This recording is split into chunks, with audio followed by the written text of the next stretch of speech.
When are we Live live? now. We're live now. Hey, give us an intro, man. What's going on here?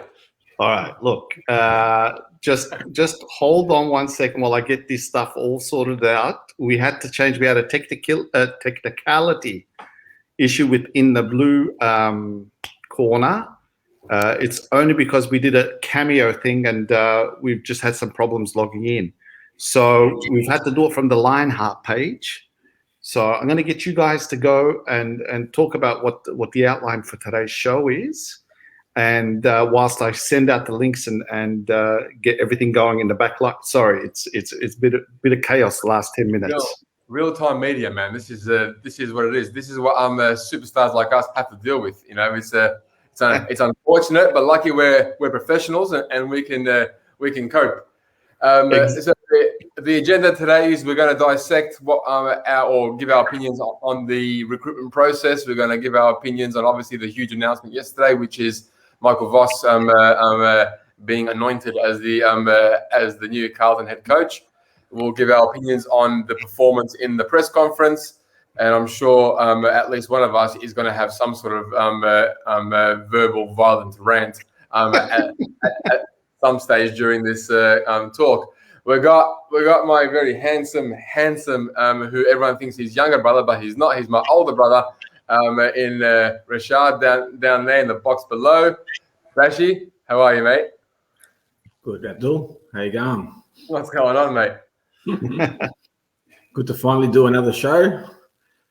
Yeah. We probably should have done one in the build-up, but doesn't matter. We'll get it all out today. So we did. For all the millions of listeners out there, we did have a request from Rashad, who asked us to do a show whilst we were still waiting on who was going to be announced, and our host and leader and producer Rich up there just squashed it and said, "Ain't going to happen. You know, not on my watch." Sort of thing. So he became quite aggressive with us. So we just had to back in our corner and just listen. No, he was also too busy going to other people's shows. He was. He forgot about us. Too busy moonlighting on Blue Abroad and jumper punches and all these things, man. He's forgetting where he started. He forgot about his grassroots. No, I'll never forget about the grassroots, boys. You know that. So stop playing around. Let's get into the agenda. I'm almost done with sending all the links. Cool. So look, let's go on record and say this. No matter what we say on this show, based on whether we dissect it in like a negative way or anything like that, I think all three of us are collectively hoping, wishing that Michael Voss smashes it and we win 2, 3, 4 flags with this guy as head coach. Okay, so we're not saying we're pissed off that he's there. We're not saying that he's doomed to fail because he's just absolutely shit house or anything like that. We obviously want him to be a huge success. However, we have some issues about how we got to where we are now. True? 100%. But look, I hope he wins as many flags as he's won as a player, and I'll be happy. I think we'll take one of those to start off with, and then see where he takes us. Okay, so let's just. Do you want to work back, or do you want to work leading into the appointment? Do you want to start with the process first, or do you want to just talk about him being the coach? No, I think you should start with the process because I think that's the most important thing, and then leading up to the hiring. Okay. So, again, external view. We don't know the ins and outs. We don't know the exact sort of internal workings, right? But it was a little bit confusing and contradicting when we heard, obviously, that they made a bold statement, Sayers did. They wanted an experienced coach, the best experienced coach and so forth. And obviously they're making plays for Clarko and they're making plays for Ross. They sort of backtracked on Voss. They kept on pushing for Clarko, which, you know, is fair enough. They needed to do that. They couldn't secure him. I don't understand why, however, there were inexperienced coaches in the process. Like Kingsley came a very close second. He's never coached. He's never been a head coach before. So I don't understand how you're talking to Clarkson, who's 20 years or whatever it may be, Ross Lyon, God knows how many years. Yeah. Voss, who's got experience, but also been in the system afterwards. I don't know who else I think they approached Brad Scott. I'm not too sure whether they did, but there were rumors that they did. There were rumors that they were going to approach Chris Scott. Again, all senior coaches, and then Kingsley in the process. And God knows who else in the senior coaching ranks were in the process. Why are you looking for senior coaches and then interviewing rookies? No one can explain that to me. I don't understand. Well, I think we know why. Let's be honest. And Rash, you could probably jump on that.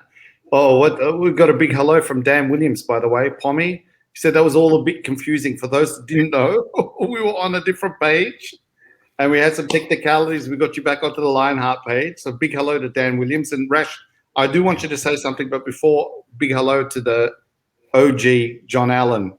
He goes, you call that the rampage. You've changed, Ramo. He reckons, Johnny reckons you've changed. It wasn't a rampage. That was just a simple question. You can see that you can see everything starts with anger.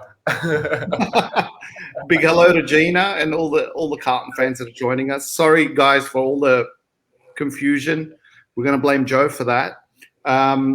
Look, my question is, like, I'm working a CEO role right now for a client in London. Okay, there's a comment there from Chris Beach, just for your info. Yeah, they build. I mean,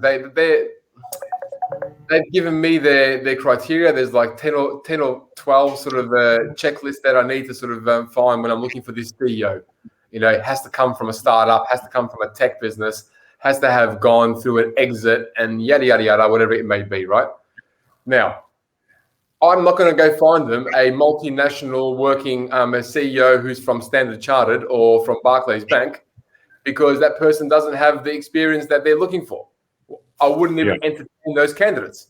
I need someone who's come from a tech startup, gone through Series A, Series B, who has gone through an exit, who has worked with a scale-up business, large tech platform, and so forth. That's the criteria. If Sayers publicly announces that the criteria is an experienced coach and the best experienced coach, why would you even have a single conversation? And don't get me wrong, I rate Kingsley a lot. Okay, for an experienced coach, he's by far the best out there. But why are you having a conversation if that's not your criteria? And if you think back to our earlier pod, Rash, when we're talking about what the process should be like in recruitment, I made it plain and simple what it actually should be, and this was not it. So this left me a little bit confused. Look, yeah, fair enough. Big hello to Chris Beach also. He's saying that you're building, it's building, Ramo. We can feel it like percolating there. And big hello to one of our big favorites, Rocco from the Jumper Punch. He says, Ma cha cazzo. If anyone watches the Jumper Punch, I'll know. We'll probably get Rocco on in a little bit, and Vince. Vince might be joining us soon. Both of the guys. And if you've got comments, please put it in there. Sorry again for the confusion. Our mate had some urgent issues. I just got a message off him. So, Rash. Yes. Rash number 2, because you're number 2. So with the process of what he's talking about, what Ramo was talking about, what's your thoughts? I don't think there really was a process. I think they announced there was going to be a process just for the media and to save face for the club. I still think right till maybe 3 or 4 days ago, they thought they were getting Clarkson. Everything else was just bullshit, farts in the wind to just get by because they thought they were going to land him. Did you hear that? Farts in the wind. Yeah, right. It was all crap. That's why it didn't make sense. That's why interviewing Kingsley didn't make sense. There was no process. And I think Voss a couple of weeks ago almost pulled out of the race, thinking probably they were going to get Clarkson as well. So all this just happened very quickly. He was the only experienced coach left. There was Don, and even Caroline Wilson, I think, said the other day that Don Pike even locked back the job. So the 3 most experienced coaches, which was Clarkson, Ross Lyon, and then Don Pike, didn't want it, and then they gave it to Voss. So it's all bullshit. Even when Voss was talking yesterday, I was saying, the process was just so good. He really emphasized a lot on talking about the process, how good the process was. The process was fucking a shambles, but he wanted to save the club's face by saying, look, the club's in the right direction. He was even talking about the review. What the fuck does Voss have to talk? He just got there 3 minutes ago and he's talking about the review. The review's irrelevant. Carlton doing that review had nothing to do with him really talking about it just now. He wasn't part of the review. So it doesn't matter what he thinks of the review. He doesn't even know what the review was even about. He got there 3 minutes ago. Does he know the findings of the review? No, but his talk and his speech yesterday was based on Carlton's process was unbelievable. They did a review last year, which is so good. The club's in the right direction. So the emphasis was to make all the members believe, look, we did the right thing and we're in the right direction. But really. So what are you thinking? We got hoodwinked again, as 100% Rocco says? 100% they did. This is not a big fish. So I was talking to my brother the other night. They thought they were going to land the biggest fish of all, which is Clarkson. Now, Voss is not even a fish.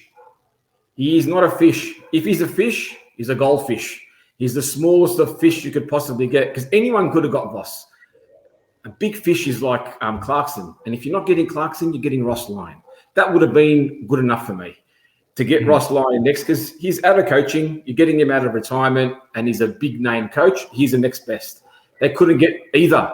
For whatever reason, they couldn't get Lyon. Doesn't even make sense to me. And what happened, because Clarkson made that announcement 4 or 5 days ago, they were like, oh, fuck. Who's left? Voss. And so they got Voss. How can that happen so quick?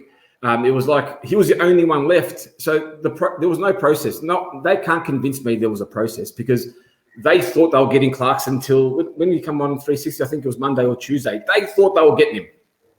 They can't tell me. So then all it was left, oh, shit, who's left, guys? Michael Voss. Let's sign Michael Voss. And Michael Voss is not going to say no. He's been desperate to coach. He's dying to coach. Now, that's not saying that I don't think he's going to be good and whatnot. I'm not talking about that. We're talking about the process now. So okay, that's the process. I'm just talking about the process. They got screwed by Clarkson.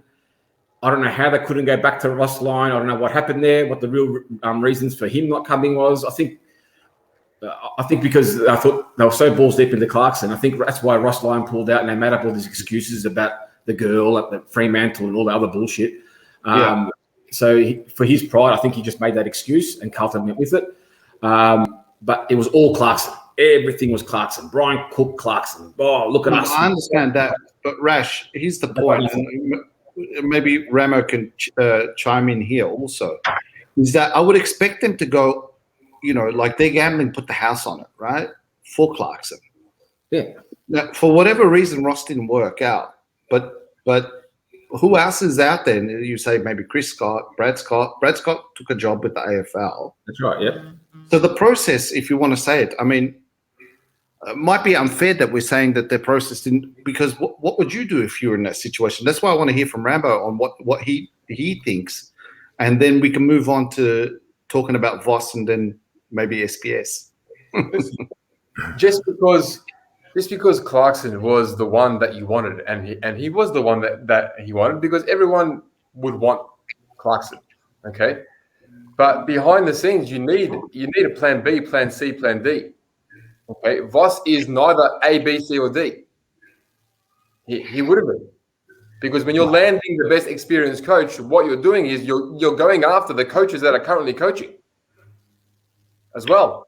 That's right. Yeah, all right, but I wouldn't say he's D. I think you're going a bit. Yeah, he was. He's D. I reckon you just name 4 people who are ahead of him, and that's A, B, C, and D.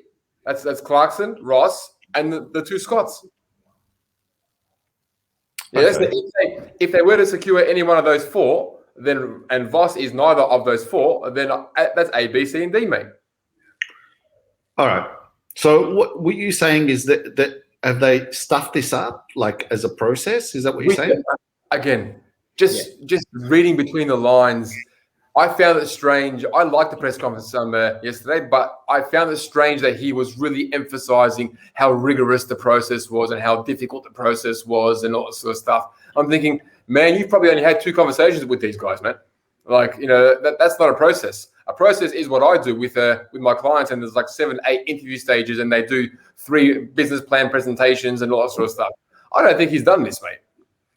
I mean, again, this is all guesswork, yeah? We don't know exactly how many conversations he's had, who he's spoken to. But we haven't had a CEO. So who has he spoken to apart from Sayers? Has he spoken to Diesel?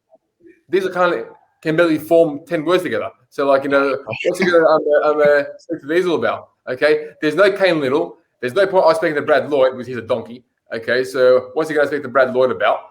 So in the end, what are they? Who spoke to Voss, say, 6-7 times? Sayers. No one else. Sayers and Diesel. No one else.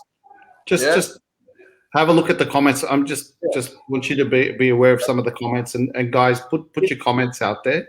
It just feels and please share. Like Rash said, it just feels like, oh shit.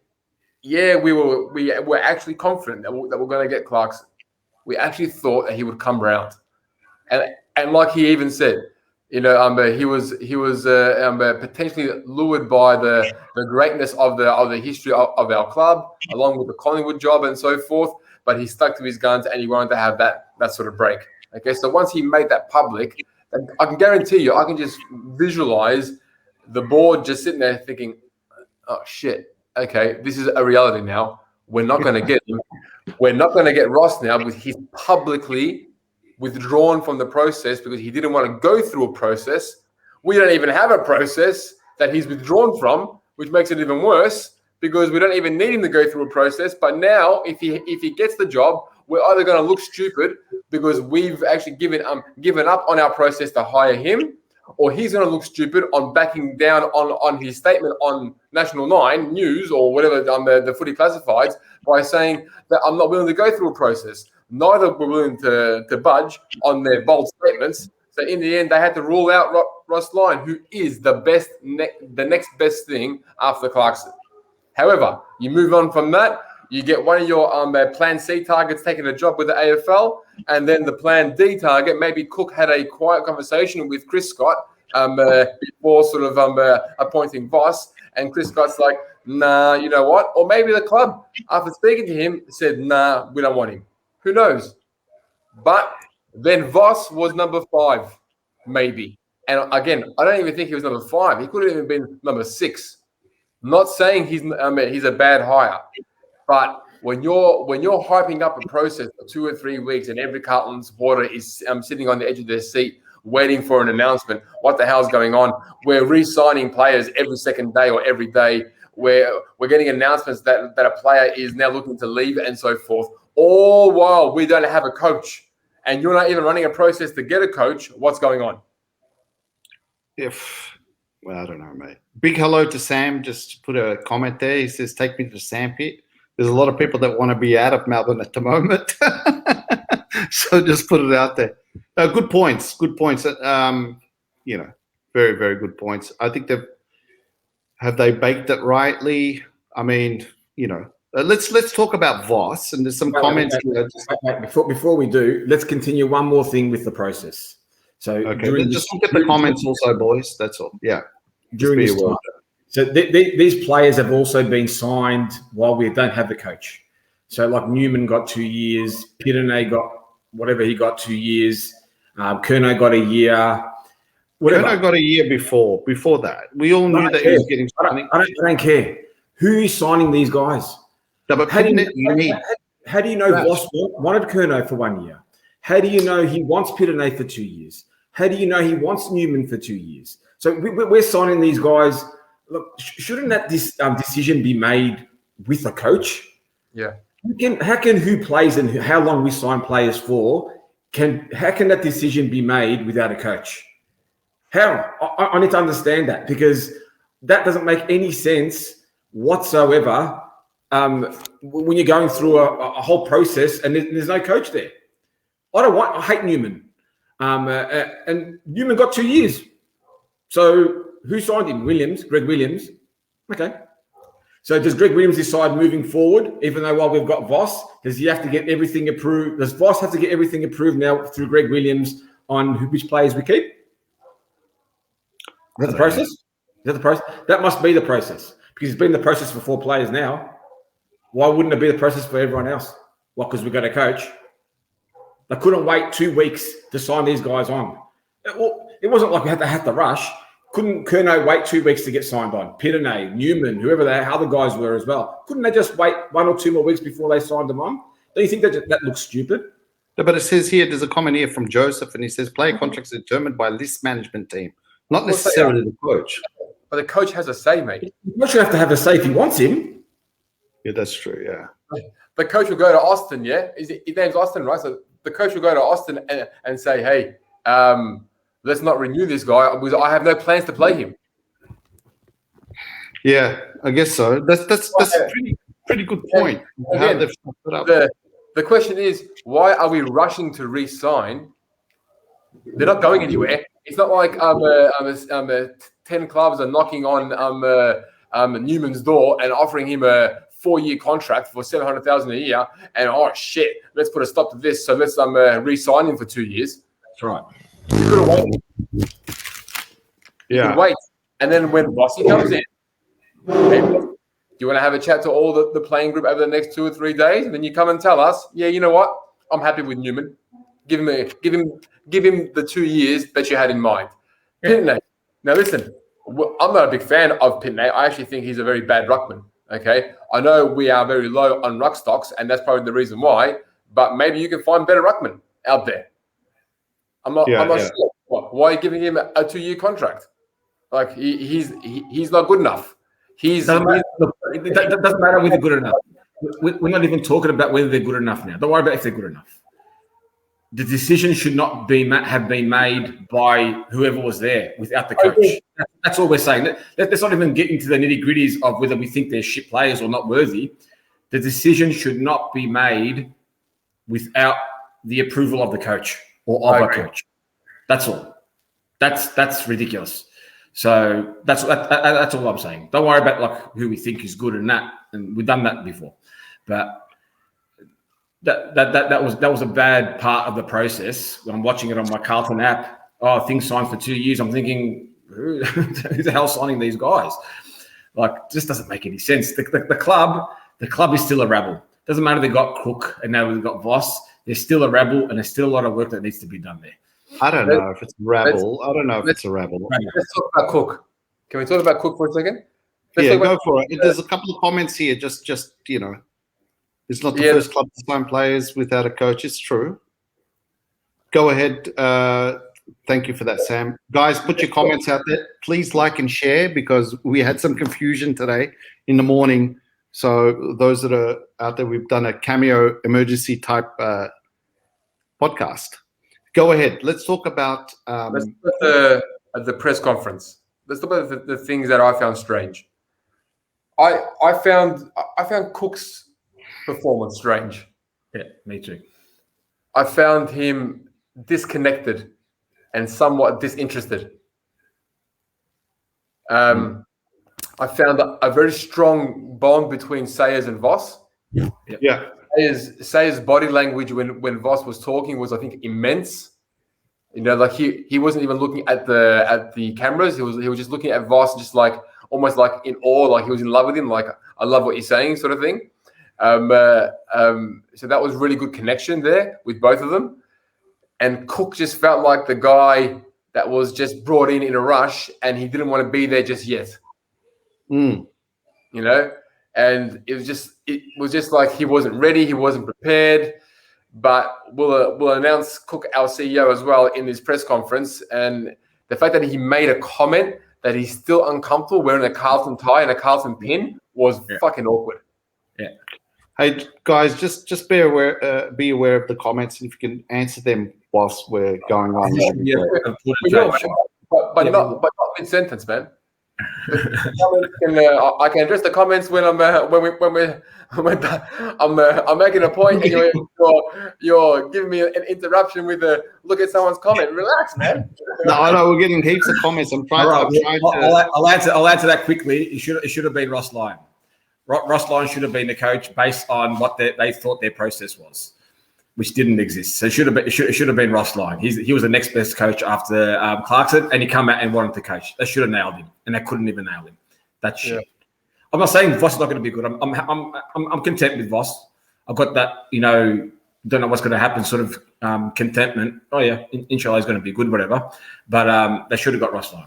because he was the next best. I think just in the comment for Sam there, we're not being negative against. I'm going to do my job now. You asked me to look at the comments. This comment here, okay. Sam, We're not backing Voss. Okay, so if you listen to the whole thing, Sam, we're actually going through the process. So we're dissecting how we came to appointing Voss. We're not saying Voss is shit and Voss is a bad choice or anything like that. We're just saying that we aren't convinced that there was a rigorous process that they're proclaiming, and we don't know how they actually got to this. We're not stuck on Clarkson to address the other comments or anything like that, but we are happy. I'm actually happy that they made a massive play and a repeated play for Clarkson, because I think they should have done that, which is fine. Okay. Yeah. I also think they should have had a better plan in place for the possibility, and there was a high possibility that Clarkson was going to say no. Therefore, they should have had other plans in place. We definitely wouldn't look at Goodwin, because there's no way that Goodwin would come to Carlton and unless he brought all the assistants and everything that he has with him to actually do the job, because Goodwin 3 years ago was an absolute nightmare until he surrounded himself with great coaches. I think he's saying, look what Goodwin did at Melbourne. Yeah, that's what I'm saying. And we're not disputing that. We're not saying Voss can't do the same thing at Carlton. It's not that. We're not talking about Voss yet. Like Ramo said, we're talking about the process. So let's keep it in order. Let's keep it in order. We're only talking about the process. And here's another one. Why don't you well, you don't know the truth of why they didn't get line. It'll come out, and I think we know why. Yeah, I know we don't know. You know, like we're not sitting here saying that we do know. We're just saying we even started the podcast by saying this is an external viewpoint. We don't know the ins and outs. We don't know the specifics. We don't know the intricacies of the process or anything like that. We only are looking at from what we see from our side of things. We're looking at announcements from Ross Lyon, who says he's interested in the job, and then a week later withdrawing because he doesn't want to go through a process. We're looking at Carlton making an announcement that we're going to go for a senior coach, and then interviewing Adam Kingsley, and then not really having a process because all they're doing is going after Clarkson. So there's a lot of contradictions in this. But these are the only things that we're highlighting. Again, we're not saying right or wrongs or goods and bads or anything like that. These are the things that we're just highlighting in this conversation right now. I think people are just misunderstanding our tone because we're typically aggressive males who just talk this way. But like, it's not like that. On the assistant coaches, I think Scarlett is not doing any coaching at all, and I think Voss has just ruled out Lappin this morning. So I don't think either of those are actually coming to us as well. By the way, we need to act on this pretty quickly because it looks like it's going to be Power and Voss in that coaching box. We might have to get Diesel up there. Rich, you might have to go up there as well because we're going to be running thin on coaches. This is pretty alarming. That's if they give me a call, but yes. There's a comment here. We didn't chase Lyon because of the respects program. Which is what we've heard as well. Like we've heard that strongly from a number of people that Kinnesley lady in the board, whatever her name is, that Patty, I think. Yeah, that she's a major driver behind the challenge on getting Ross Lyon. Again, these are just stories that we hear, and that's fine. Okay, so. But he is, and yeah, we are talking about Voss as the fifth coach in line because we just proved that he was, because we spoke about Clarkson, we spoke about Ross Lyon, and we spoke about two Scott brothers. So unless someone has forgotten how to count, that's 1, 2, 3, and 4, and then Voss will be number 5. Yeah. Okay. Because you can't tell me that they had, if we don't get Clarkson, we're going for Voss, because everyone knows they were looking at those 3 other coaches whilst they were talking to Voss as well. Yeah, fair enough. Listen, let's talk about Michael Voss now. And then I might get Rocco and Vince to come in, share some light on some things. And I know you're hard for time also, so Ramo. And just please have a look at the comments, you guys. Please like and share, anyone that's watching. We're getting a really good... This is a good comment here because the media in the press conference did ask him like a few times and asked Voss about the finals statement, right? And when they Zach Teague Sayers was adamant that this club has to play finals. And then he changed the wording, if you notice. He changed the wording about we have the ambition and the aspiration to play finals, and that's just standard. Well, of course, we want to play finals, okay? And we believe we have the right list and whatever it may be, and so forth. But he wasn't as definitive and matter of fact in this press conference about playing finals as he was in the sacking of Teague press conference. He did backtrack a little bit, and even when they asked Voss about it, and Voss is just like you guys are going to set like whatever targets you guys are going to set, but I know what I'm working towards. So again, it wasn't as definitive. He was never going to sit beside Voss and say, "We don't make finals. This guy's gone." Yeah. No, for sure. Hey, listen, there's a couple of comments. I'm going to get Vince and Rocco up. They're in the back room at the moment. We'll get them up shortly. And I think that's pretty cool for us. Those that are watching, we're going to get Vince and Rocco up for their comments. But before we go there, there's a comment here from the H-Man, which is one of Rash's also buddies. He's saying, let's talk about what Voss can bring to the table. Okay. And then I think we'll get the boys in after that. Okay. Rash, do you want to go first or me? Yeah, I'll go. Well, we don't know. That's why everyone's probably happy with the appointment. We know him as a player, and he was one of the best players to have played. So you get that excitement because he was a gun. He has an aura about him. It's like Hurd, Buckley. They have an aura. Whether they're all good coaches or not, we don't know. Because they were such good players, they have an aura even when they coach. So for that, I'm happy to get Voss, and I hope that rubs off onto the group. What we're going to get is we've got no idea what we're going to get with Voss. We know what you're going to get with Clarkson. You know what you're going to get with Lyon, but you don't know what you're going to get with Voss, because Voss falls into the same sort of category as everyone else. Coaches that haven't been successful in the past, like Ratton, even Teague. So if we had built I didn't like Teague, but if we built a good assistant coaching team around Voss, there's a good chance there could be success there. But we had that conversation 5 shows back about Teague and building a good team around Teague with the good assistants and all that sort of stuff. Yeah. So look how we're talking about Voss, because that was his downfall when he coached Brisbane. He didn't listen to any of his assistant coaches, and he knows that, and he even has publicly stated that. So second time he might be better. Yeah. Well, you think so, because we're going to get good assistants around him. So based on that, and based on where we think our list is and all that sort of stuff, and based on the unknown, it's like when every season starts, you have that bit of air of optimism for the start of the year, like, oh, you hope we're going to go good, we start good. It's the same thing now with Voss for me. It's a new season starting. I was going to be optimistic a little bit anyway, even though I'm not much of an optimist. With Voss coming in as well now, you have that more optimism.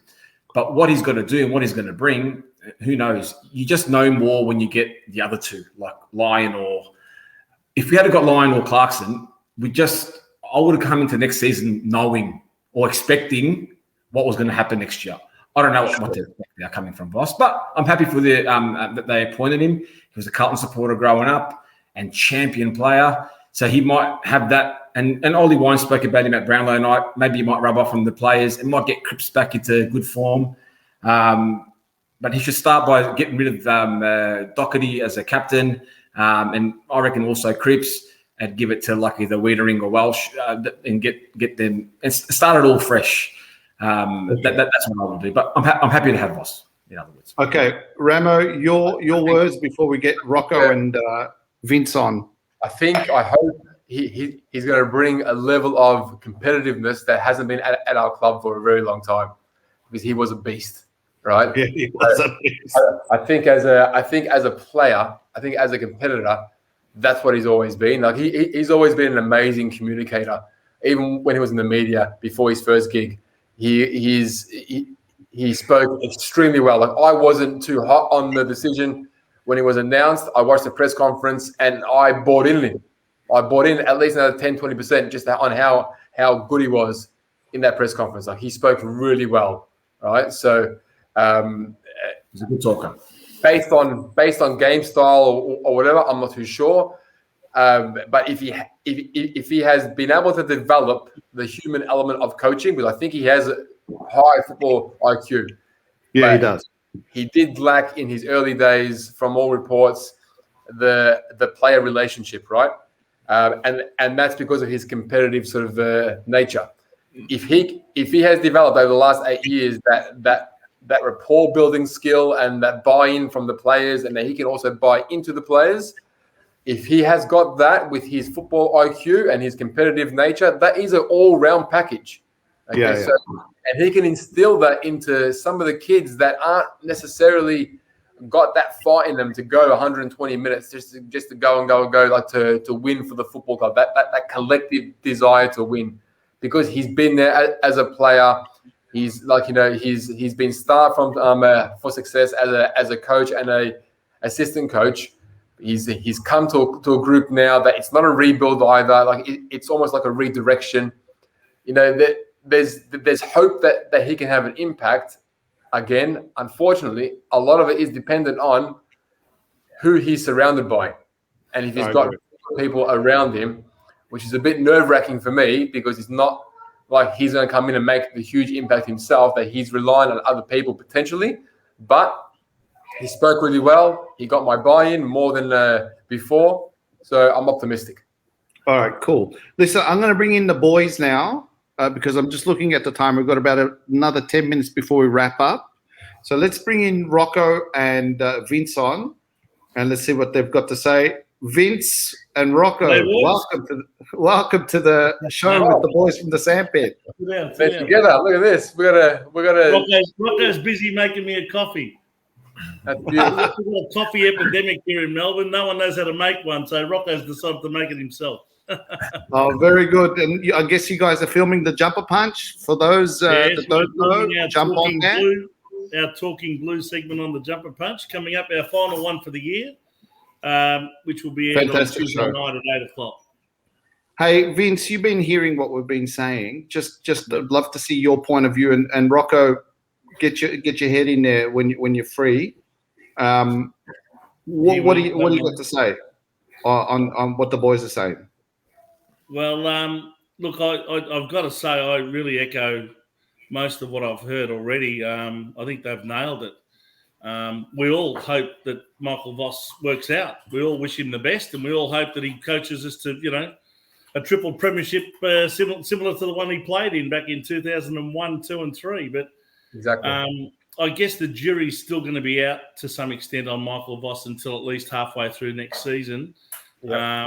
In most people's eyes, we're going to have to see where we're at after maybe halfway through next year. I think what Ramo was saying about, we hope that he's developed even further his relationship building skills from the 8 years he had at Port Adelaide under Ken Hinkley, and he's had a lot of years there as an assistant coach, and you'd like to think he's learned quite a bit about how to get the best out of players. So, and what do you think? If he's done that and he's improved his own coaching ability after his first stint at Brisbane, well, then hopefully that sets him in good stead for his second coaching stint here with us. What do you boys? What do you think of the process? And Rocco, I was going to say, do you think we're hoodwinked? Sorry, Ramo, you were saying something. Yeah, I'm just going to ask, what are you boys going to think if he's playing Liam Stocker in the back pocket for the first 10 weeks? I won't be happy with that. But I mean, look, Liam Stocker has actually learnt quite a bit about how to defend. I mean, whether he liked it or not, that's where he played most of this year. And he's actually became quite good at it, I thought. But I still think his best football's played in the midfield. Yeah, of course. And Rocco, what do you think? Do you think we're getting hoodwinked again? Listen, let's be serious about this. To start off with, of course, now Voss is the coach, right? Full stop. Mate, I've always said in my life, even if Satan himself put on the jumper, I would follow Carlton. It doesn't matter who's the coach. Now, they've made the decision, and now I will back him. And if anyone outside the club now bags him, I will go at him because he's one of us now, and that's it. So we've got to give him a go. Yeah. As far as the process, everything you guys said before is 100%. They went for the best. They couldn't get it. And now, and every decision that's been made, the all these players that they've re-signed, it's all the same strategy that they've done through the whole year. Every once in a while, they'll chuck in something just to keep the fans happy. And those signings were just to keep the fans happy. I've always said, like, next week, we have the trade period starts next week, doesn't it? Yep. Right? Yep. Yeah. And we've just employed like Ross yesterday. I don't get how I don't get how we've got any sort of strategy going for the future there. I don't understand. So to me, it was a rush decision. They had no choice but to get someone yesterday or today. They've got no choice. What are they going to wait for next week? And they're going to go into trade period without a coach. So Voss was the next best thing. It's as simple as that. And anyone that thinks, no, you're wrong. He was the next best thing, because if they could have got Clarkson, they would have. Of course. If they could have got Lyon, they would have. Yep. If they could have got Chris Scott, they would have. And if they could have got Brad Scott, they would have. And 100%. And Don Don't Pike. tell me you couldn't. With Don Pike and that, these Don Pike and that, like, who are they? Like, everyone, this is the same as every other assistant coach we've had over the years that we've got in. T. Everyone goes, oh, T. Bullshit. When T come in, everyone was blowing wind up his ass, how good he was, how good he was at Adelaide, how good, how their forward system was because of him. You know, everyone was blowing wind up his ass, and now he's no good. Everybody, Bolton, he's the best assistant coach. He was under Clarkson, and then he's a fucking big banana at the end of the day. They're all the same, mate. They're all the same. And what's going to happen is wait 2 years. Of course, we've got to wait. Now, wait 2 years, and then all the generals are going to come out. All the generals are going to come out. I told you he was the best. But if he doesn't do well, everyone's going to be quiet. Everyone's going to be quiet. Look, man, it's a decision that had to be made. The other thing quickly about Cook, good on him. We got Cook. I'm wrapped. Have you ever, I want you to explain this. Have you ever seen a club get so excited about a CEO? They put him on the screen with a Superman top on. I just want to know how many goals he's going to kick next year. How many goals is he going to kick next year? Like, it's all a big hoodwink to me. And I'm like someone who's been in a marriage or a relationship, been scarred a few times, and now they just want me to trust everybody that comes next to me. No, it's going to take a while for me to trust these. It seems to me they're making the same mistakes as they do on the ground, off the ground. On the ground, what do? They play people in the wrong positions. They play people when they're not supposed to. What do they do off the ground? They put people in the wrong positions. They employ people that they shouldn't. They give them responsibilities that they're not up to. It seems to be the same mistakes. But it seems to be changing, Rocco. I don't know, guys. I hope so. You say that, but what's changed? Nothing. No, hold on. No, what's Guarantee changed? No, hold on. Just let me speak 1 second. What's changed is that we've got a new coach. Yeah. We've got the best CEO in the land. Yeah, but you won't right? know We've that. cleaned out all the assistants. So there's big change. Come on. Yeah, there has been big change, and that's good, but we had to do this big change. There was no choice. I mean, even if they put you, Rash, in there, you would have done exactly the same changes. Yeah. You would have done the board because 4 left. You had no choice but to replace the board. Exactly. You had to replace the CEO because he was a big banana all year, right? Exactly. And the coach had to come. Like, what were you going to do? Not replace the coach? So even if you come in and you would have put 6 bananas in there, let's say, right? 4 bananas, 1 coach a banana and 1 CEO banana, everyone would have gone, at least he's done change. Yeah. You know what I mean? He's done his job. He's done what he has to do. We just hope that they're the correct changes now. That's all we hope, you know? Last comment from Jimmy. Go ahead, Ramo. I'm more interested in how we address the change more than the change itself. I'm more interested in the process, in how you select a new CEO, a new head coach, new board members, new assistant coaches. I want to know, like in your school exams where they ask you for the working out before you give the answer. I don't want to just see the answer. I want to know what the formula is before you get to the answer. I want to know what process you undertook to hire Cook. I want to know what your process is to hire Voss. I want to know what process you're going to implement now for the assistant coaches. Who are you going after? What's your strategy and why? And that's why it's a common perception, Ramo, that this process was a shambles. Yeah, exactly. The way the 6-person committee was set up, and then one of them gets sacked, and then another one comes on, and in the end they had people on that. They had people on that committee that were actually approaching coaches. Yeah, I can tell you that David Parkin was asked to approach the Brisbane coach. Now, since when have you ever heard of someone on a selection committee actually being asked to do the work of the club? Yeah. Well, let's hear from Ramo, and Ramo can tell us from a recruitment process how that usually works. So those that don't know. Let me tell you now, if there was key decision makers in a interview process that were initially named for any headhunting that I was doing, and then one of those people were actually terminated or resigned from that process, I would have massive alarm bells on the stability of that leadership group, on what the hell was going on, and I would be reluctant in putting any of my senior candidates into that role. Yeah, because you can't tell me that John, Sam, and Simon are going to be responsible for selecting the next CEO, and then John is now removed from the process because he's no longer working for the company. I'm like, well, hang on a second. Where's the stability here? What's going on? Why did you involve him last week or 2 weeks ago, knowing that he was probably not going to be there 2 weeks later? Okay, so it's a bit of a botch job. That would be a huge alarm bell for me. And what Vince has brought up as well is that any one of those three, if they are proactively approaching people themselves to talk to people, that's not their game. Their game is, here are the people that we have. That's right. Analyze them, assess them, and then tell us what you think, give us your findings, and then we'll do the rest. It is not, can you also go find us some candidates? Yep. I thought that was really poor of Luke Sayers to personally ask David Parkin to make that approach. I was flabbergasted when I heard that. And I've had it confirmed that is in fact what did happen. And I just find that abysmal. And that if that's the sort of thing that was going on in that coaching committee, it must have been an absolute shambles. The whole thing must have been a shambles. And quite frankly, as much as we want Michael Voss to work out, we all do. We all want to see Carlton successful again.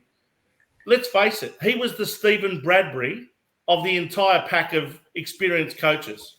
While all the others were falling over in front of him, he came sailing through at the end and got the chocolates. But I'll tell you what, let me ask you this question. Can any of you envisage, like I can, that if this doesn't work out and we're no better off in 2 years from now, why is Michael Voss going to be in any different position to David Teague in 2.5 years from now? He won't. He won't be. No.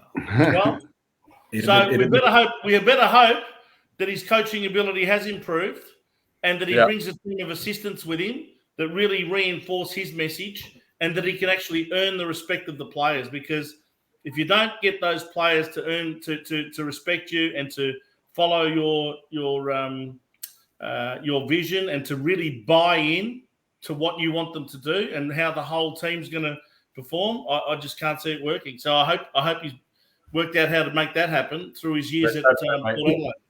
I want to see him change the culture. He spoke a little bit about the culture, and we all know that there's significant change that's required in our culture at the club. But he mentioned culture yesterday, and I really want to see what he does with the culture. I want to see that, hopefully straight away. That's something that he can make some changes to, I think, being who he is. So I want to at least see that going forward, throughout next year. But everything else, like we've just said, the instability, that probably would have cost us even signing Clarkson. He would have known people were getting sacked left, right, and centre. This guy just got hired. This guy just got sacked. That would have been even hard for us to even try to get him. He would have been thinking, this club's fucked. Do I really want to go there? And 100%, Rash. Come on, Rash. He had to have thought, they don't know what they're doing there. Because we don't know what they were doing. Can I put it to you guys? Clarkson would have thought, they don't know what they're doing there. And we didn't know what they were doing there. And they offered him over $2 million a year. No one in the right mind should turn that down. And he turned that down. There had to But be he a reason wasn't why he turned that down. He You wasn't can't going just be, to. oh, no, take a year off. He had to have thought something was wrong with the club. He had to. Because Well, you don't if you had Brett Ratton coming to you after 2012 and joining your club and telling you what he had to put up with 9 years ago, and then one of your main assistants, Brendan Bolton, gets the job, then he gets sacked 7 years later, and he tells you a very similar story. Surely Alistair Clarkson would have thought, well, nothing's changed there. And I can 100%. Tell you, you guys 100%. Talk about, I hope that Michael Voss can instill the right culture.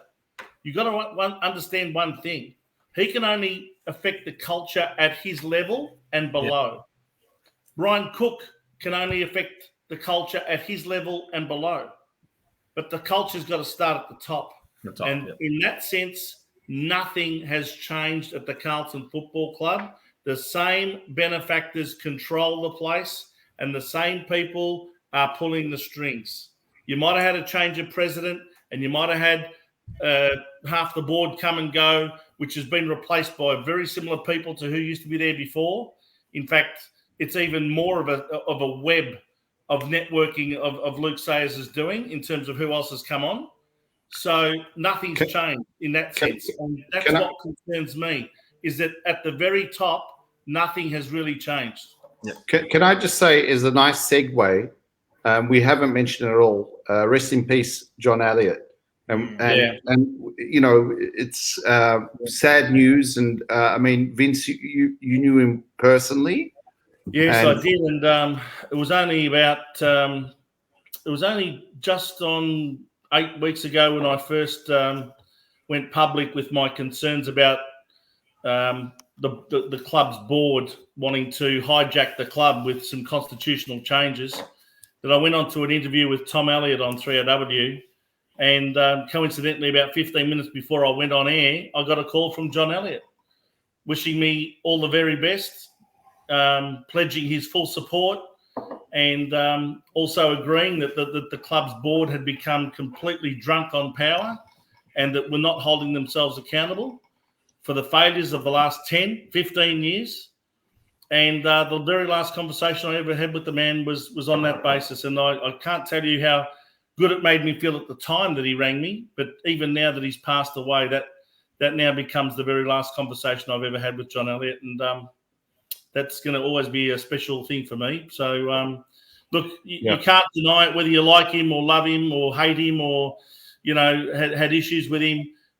You can't deny the contribution he made over a 20-year period at the Carlton Football Club as president. And, you know, we'll have some of our fondest memories because of the presidency of John Elliott. Absolutely, mate. 100%. Absolutely. Listen, we're going to wrap up in the next couple of minutes, maybe 5 minutes. Any news? We've had a comment here about the EGM, and I'll get you to wrap up on that. I've got to jump off, mate. I've got a call to start, so I've got to get ready for another call. I've got to go. All right, Ramo, we'll let you go. Don't worry. Unlike you, Rash, it's not me jumping on other podcasts, mate. I mean, I'm loyal to us. Okay, I'm not a podcast whore, mate. You know what I mean? So, like, I'm loyal to our partnership. All right. Well, you know, it's I could also tell you, Ramo, that I'm going to take you off the big screen. Give me a call offline, okay, mate? That's it. Well, it happens when you're in demand, Ramo. All right, I'm going to remove you for saying that. You're out. I've got to go too, Rash. I've got to go. I've got to step out now. But thanks for having me on. Well, we'll let you go too, and then we'll just wrap up with Vince. Thanks, Rash, for that. Thanks, so let's just wrap up here. What we're doing, Vince. I can only see half your head. Oh, sorry. Oh, yeah, that's better. It's better. Oh, hey, listen, got this camera set up on his laptop, and we're both trying to fit in the same lens. And with our two big heads, it's pretty hard. the paisanos. Hey, listen, quick thing. Just if you could just give us a quick wrap up before we wrap up the show on what's happening, because I've had a couple of comments and today's been an awesome show. We had difficulties at the start, but just on the EGM and what's the latest on that, if you could just update us. And I know if you want to plug your show, which is on Sunday. And then, Rocco, I want you to plug the Jumper Punch, the best show on the net. Thank you, Rash. Yes, if those of you who would like to get a review of the grand final, 8 o'clock on Sunday night on the In the Blue Corner channel. and the show's called Blue Sunday. So Sunday nights at 8 o'clock. Tune into that. Look, as far as the EGM is concerned, it's quite disillusioning, if you like, that you follow the rules of the Constitution, you go about things, you get legal advice, you have a petition drawn up by a corporate lawyer who specialises in this sort of thing. You get all of the signatures required. You lodge the petition at the club, expecting to get a date for an extraordinary general meeting. And what have they done? Well, I can tell you one thing, Rash. For starters, I can tell everyone who may not be aware that they have denied us the meeting. They have used their lawyers, if you like, lawyered up, hidden behind their lawyers, and if you like, picked on the interpretation of a few things within the petition, a few clauses, and made the claim incorrectly in our lawyer's point of view that the whole thing becomes invalid. Now, even if one or two things are successfully argued in a court to be not technically valid, that doesn't make the entire petition invalid. It doesn't make the notice invalid. But they have alleged that these things make it invalid, and therefore, because they simply make the allegation, they deny you the meeting time. What I can say is that on the day that we lodged that petition at the football club, which was Friday the 27th of August, Luke Sayers was on radio that night on 3AW, and he was asked about the petition, and he said, "What's your reaction to that?" And his words were along the lines of, that's the beauty about football clubs. They're democracies, true democracies. And, if Vince Lochisano has his signatures, well, away we go. We'll have an EGM. And I respect his democratic right to, under the Constitution, to have an EGM. Well, they're all words. Unfortunately, 3 weeks later, when the time came to schedule the EGM, Luke Sayers has proven that he's a coward. He's a hypocrite. He's not a man of his word. He has said something publicly that he's not been prepared to follow through with his actions. And he has effectively denied the Carlton members their democratic right to choose whether they want to spill this board or whether they want to continue with his board. And I find that a real sad state of affairs that a group of members that are not, rich billionaires that can hide behind their lawyers and pay hundreds of thousands of dollars in legal fees can't use the club's constitution to give themselves their democratic right to an extraordinary meeting if they find it serious enough to do so. We haven't had an extraordinary general meeting now for nearly 20 years. It's not like they happen every year for some frivolous reason or some mischievous reason. They only happen when people feel strongly enough to make it happen. Now, after a decade of misery, our worst decade in history on field, I felt it necessary to give the members a choice. And I did everything by the book. And I want to thank all of the people that signed the petition, who even paid money to have it sent to us by express post and took part in what should have been a democratic process. I feel sorry for all of them that they're being denied the democracy that they should be entitled to, thanks to Luke Sayers and his board. Therein lies the culture of the Carlton Football Club board. But Vince, what's next? I guess what people want to know is, we understand that. The only thing, we've got a couple of options. One, you can take it to the Supreme Court. That's going to cost a fortune and probably not be done this side of Christmas. The second option is to do a second petition, which, if you like, gets drawn up in accordance with what the lawyers have said should have been the case on the first petition. That's another option. And then there's another option again, which is to potentially go through the annual general meeting process, this time next year. So we're assessing all of these options as far as getting representation on the board, but no decisions have been made just yet. Okay, thanks for that. Listen, we've got just someone in the back room, they've got a question, I guess, or a comment. I'm going to add them in, and then we're going to actually wrap up the show. So I'm just going to add in Sam. He's a personal friend of mine. Sam, welcome to the show. G'day, gents. How are you, boys? Hi, Sam. Mate. How you going? Good, mate.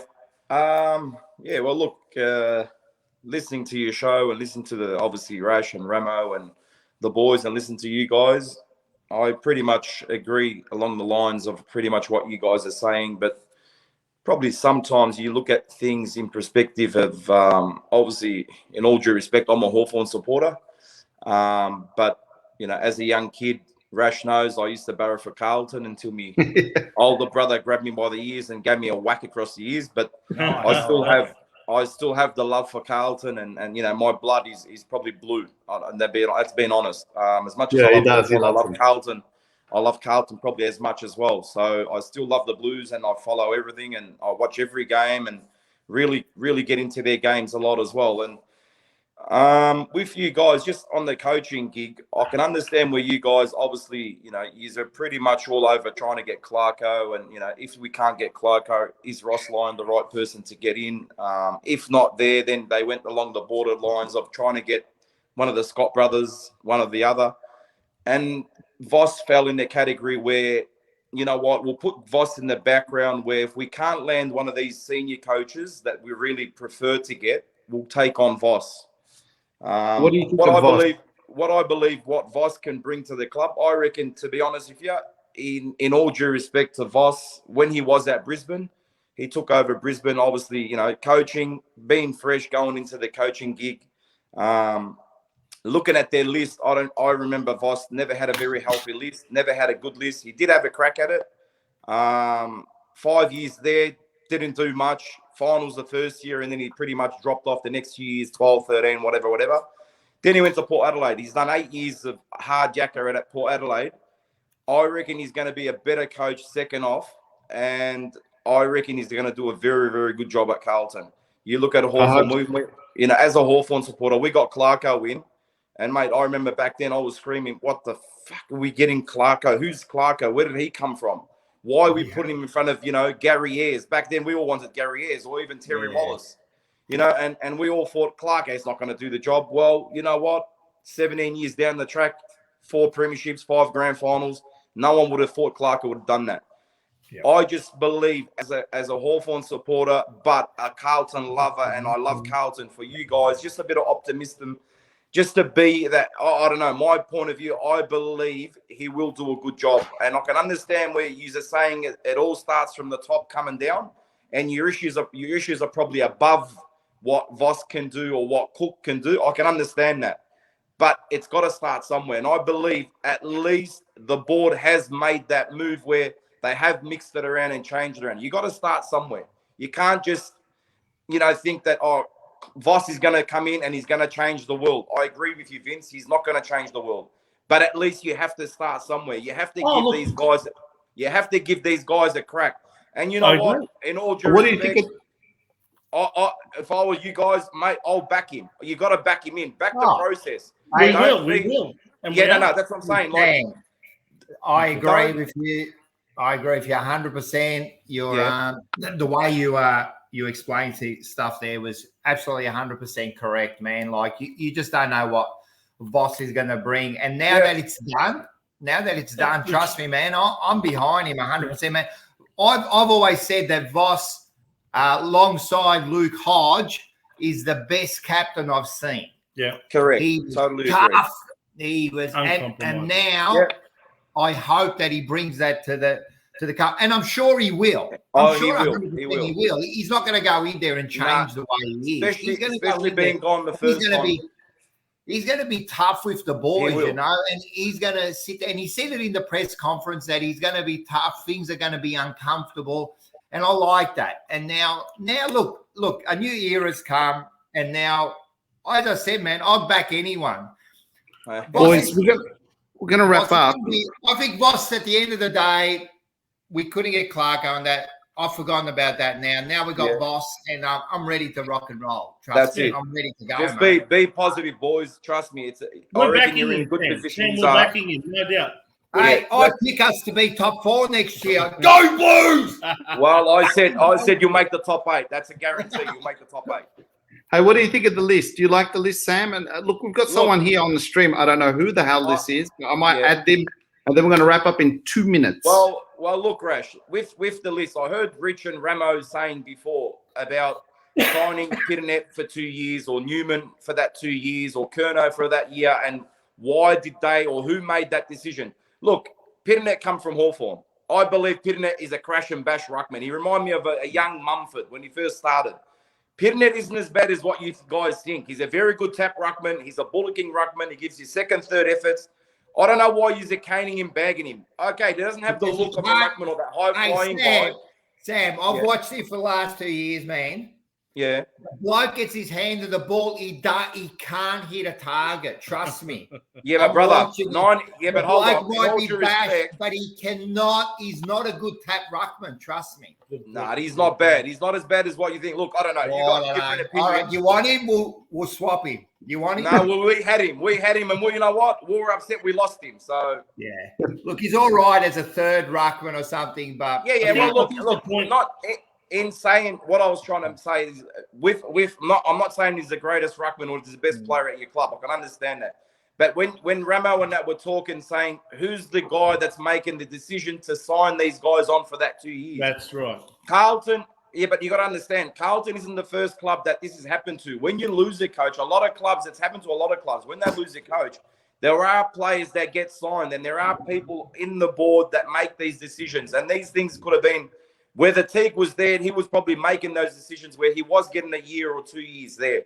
So it's not like we had to wait for Voss to come in and Voss makes a call. It is what it is. Let's just back the process. Whatever happens from now, let's just hope Voss does the right thing.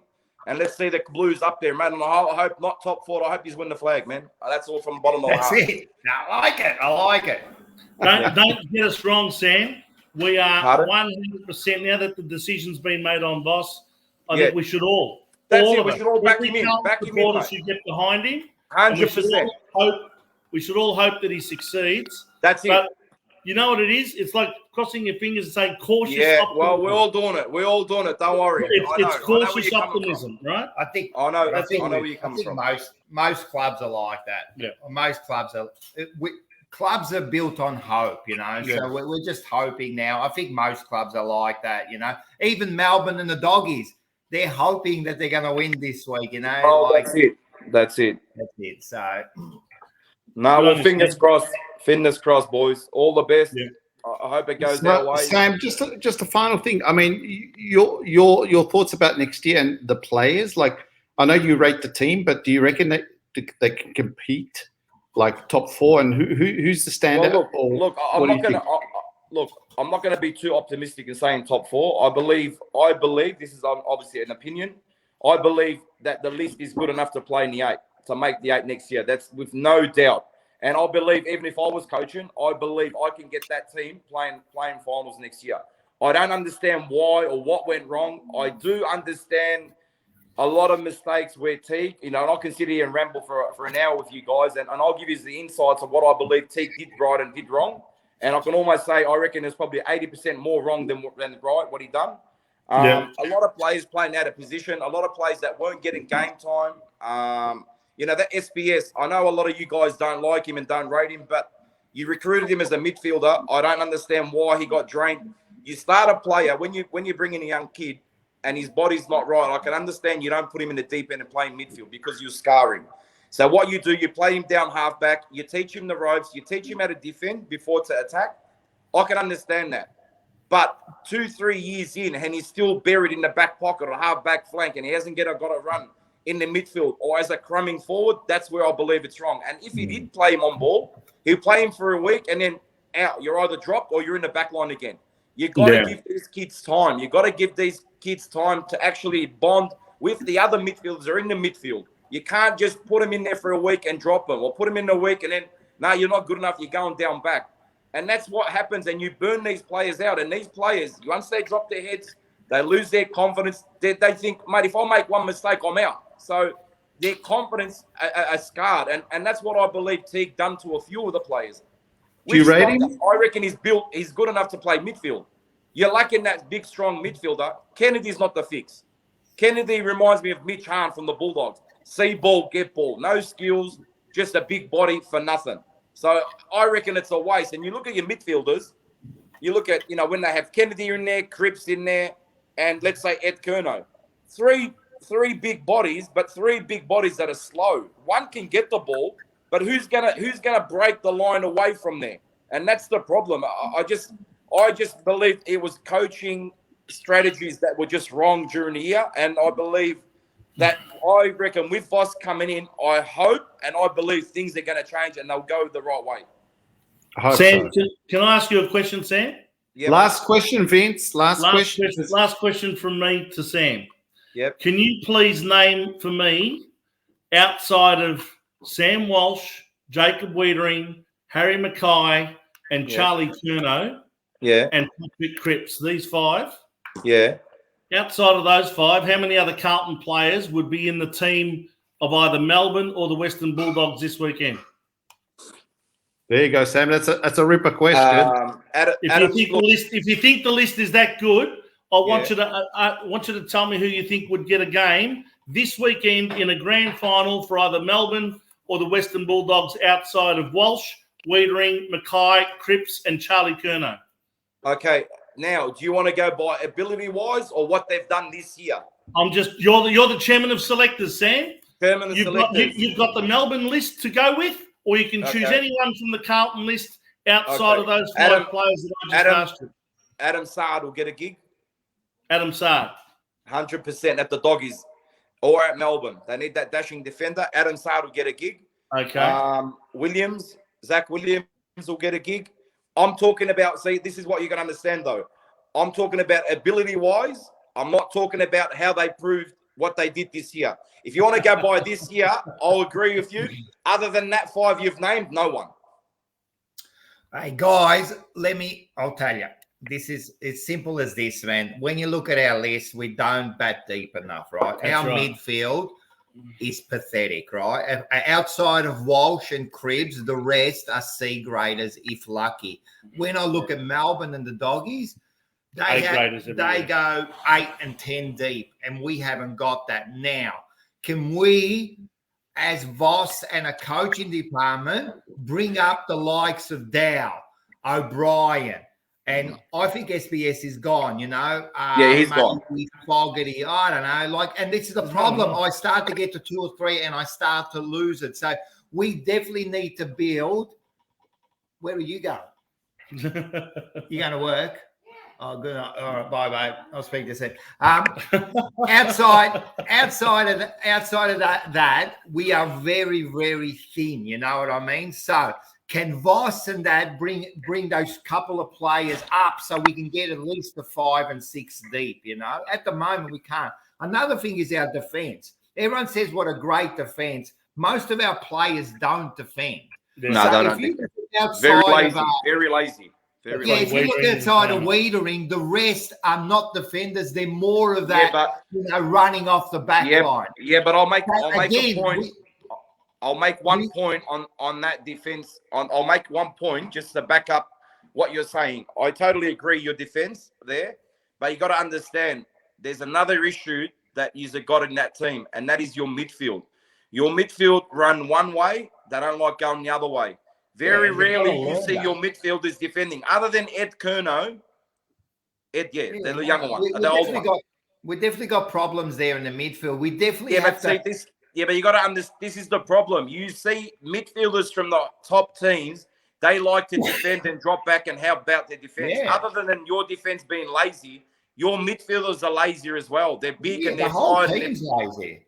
They don't go both ways. That's your problem. Your midfielders are another issue there as well. That's not only the defense. Your midfielders don't drop back and support the back line. That's another problem. Yeah, 100%. And then you got the forward line is the same. If you take Harry Mackay out of there, that's it. We're gone again. You know what I mean? So, well, let's hope Charlie Curnow can stand up. But the rest of them, we need to. It was interesting, Sam, that 2 names that you did not provide when I asked you who else would get a game for Melbourne or the Western Bulldogs. Yeah. And that's Mitch McGovern and Jack Martin, both on massive contracts on huge money. Look, if you really want to... You did mention the other 2, which is Adam Sard and Zach Williams, which I, by the way, don't agree with, but nevertheless... but I can understand you. Like I said to you, I'm going ability-wise. I'm not going... I said to you, ability-wise, I'm not going off what they done this year. You're saying Yeah, if they yeah. play their best football. Yeah, best I'm talking 40, about 100%. as they are today. I'm talking about as they've performed until Yeah, now at Carlton. No. Well, I did make that point that I won't go off what they did this year. I'm talking about ability-wise, they are.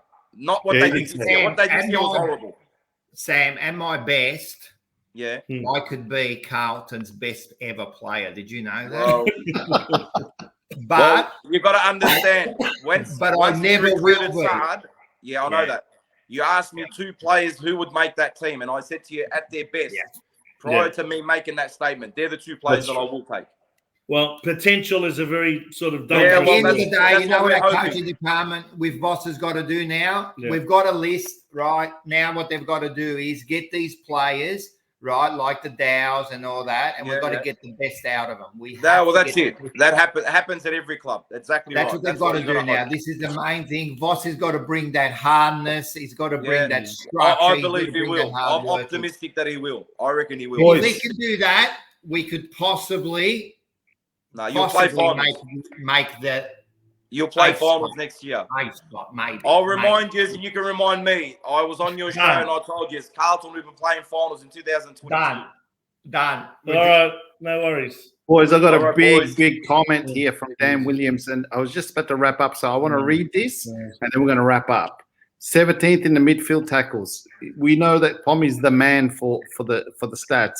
Well, I just said to you, midfield. Mid turnover, defense, shortest kick against inside 50. Could have prime sauce, Scarlet, and go down. Ain't stopping the bottom 4.